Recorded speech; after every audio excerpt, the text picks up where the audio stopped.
रासायनिक अभिक्रिया का तीसरा प्रकार वैद्युत अपघटन, जिसे इंग्लिश में इलेक्ट्रोलाइसिस कहते हैं। तो यह अभिक्रिया क्या होता है, इसके बारे में जानते हैं। कुछ धातुओं के द्रवित ऑक्साइड एवं क्लोराइड से होकर विद्युत धारा प्रवाहित करने पर वे अपघटित हो जाते हैं। इस अभिक्रिया में धातु कैथोड पर और ऑक्सीजन या क्लोरीन गैस एनोड पर मुक्त होती है।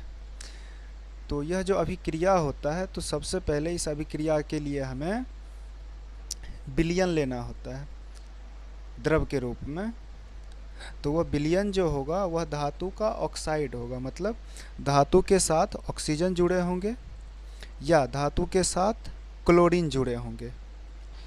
तो उसका जो जलीय विलयन होगा उसमें विद्युत धारा प्रवाहित की जाती है। अब विद्युत धारा जो प्रवाहित करना होता है तो उसका हमें दोनों इलेक्ट्रोड लेना होता है। एक इलेक्ट्रोड पर प्लस चार्ज और दूसरे इलेक्ट्रोड पर माइनस चार्ज लेते हैं। तब देखते हैं कि होता क्या है। इसका उदाहरण देखते हैं सबसे पहले।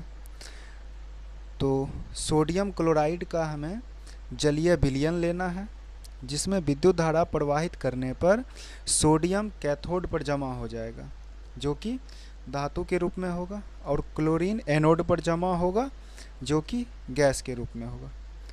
अब ये सोडियम क्लोराइड है क्या, तो यह सभी के घरों में उपलब्ध होता है, जिसे हम लोग साधारण नमक कहते हैं। उसके विलयन में जब विद्युत धारा प्रवाहित करेंगे तो सोडियम कैथोड पर जमा होगा और क्लोरीन एनोड पर जमा हो जाएगा।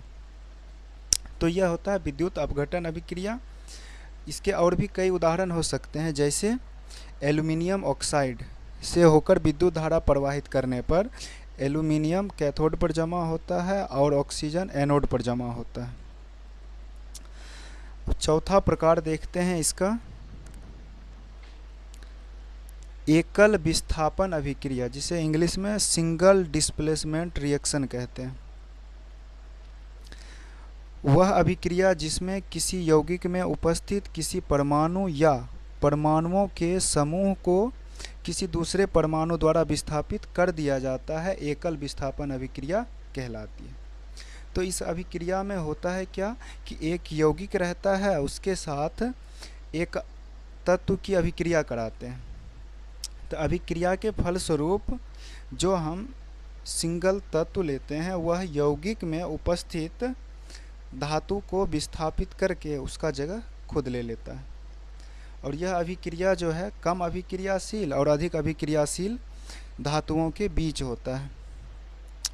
जैसे कॉपर सल्फेट का विलयन है, उसमें जब हम लोहे का चूर्ण डालते हैं तो फेरस सल्फेट बनता है और कॉपर अलग हो जाता है।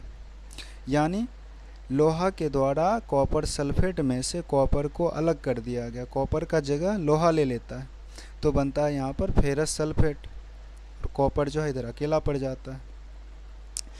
तो इस अभिक्रिया में कॉपर सल्फेट यौगिक है और लोहा एक तत्व है। तो यौगिक के साथ जब इस तत्व की अभिक्रिया कराते हैं तो लोहा कॉपर से अधिक क्रियाशील है। अधिक क्रियाशीलता के कारण लोहा कॉपर को विस्थापित कर देता है, यानी सल्फेट से हटा देता है और उसका जगह खुद ले लेता है। तो बन जाता है फेरस सल्फेट और कॉपर।